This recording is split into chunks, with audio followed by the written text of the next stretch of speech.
routine. So now we're on the floor. We're on workout number 2, and we get to do some side plank crunches, and I'm going to show you some modifications. So if we're feeling super strong, we can definitely be in our forearm plank, and we can come up and lift our hip with both feet planted on the floor for that side plank crunch. What I want you to do is reach overhead and crunch that knee to elbow. Now this is the most intense, right? We might not be here. We can definitely drop that bottom leg, lift the hip away from the floor, and pull knee to elbow. When we do this, we want to make sure that our shoulder is out of our ear. So I want you to think about pressing the floor away from you, creating space between your shoulder and ear, and bringing that knee to elbow. Now, if that's not available for us, maybe that's not feeling comfortable for us, what we can do is lay down on the floor, extend that top arm, and be all the way supported by the floor. I want you to think about shoulder, hip, and knee being a straight line. So our knee's not really out in front of us. We're in that nice plank position. Arm reaches overhead.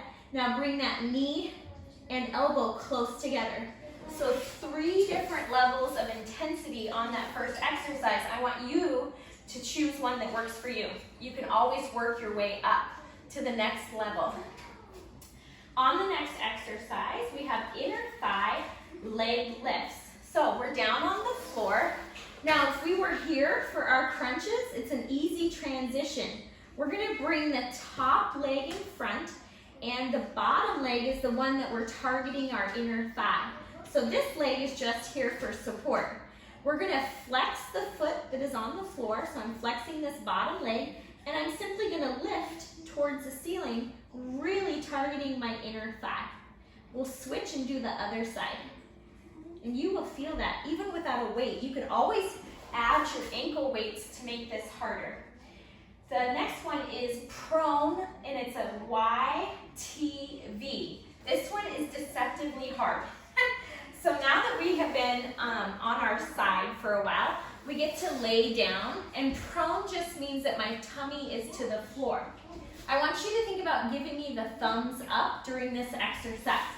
So what I'm going to do is put my face towards the floor. I might relax my forehead to the mat, and I'm going to go Y, and I'm lifting my chest off of the floor, and I'm actually looking kind of straight ahead towards maybe my floorboard if I'm on the floor. So it's a Y, and then I'm going to go T, and then I'm going to go V. And when I do the V, I have my thumbs up, and I'm squeezing my shoulder blades. And then I relax for a second, and then I'm going to do it again. Y, T, V. A lot of lower back and upper back, rear delt, shoulder strength on that one. So take a break as you need. Keep your feet planted on the floor. We're simply targeting our lower back and our upper back and our rear shoulder on that exercise. All right, and then the last one, finally, we get to lay on our back. So we're laying on our back, hands down by your side, and we're gonna work a reverse crunch, which is gonna target our lower abs. So my feet are firmly planted on the floor, my hands are down my side, and I'm gonna inhale, exhale, pull my knees into my chest. I might tap down in between every reverse crunch, or if you want to challenge, reverse crunch, don't tap down, reverse crunch, don't tap down, reverse crunch. Remember to exhale as you crunch, so right? Let the air out of your tummy as you're pulling those muscles in nice and tight. All right, that's the end.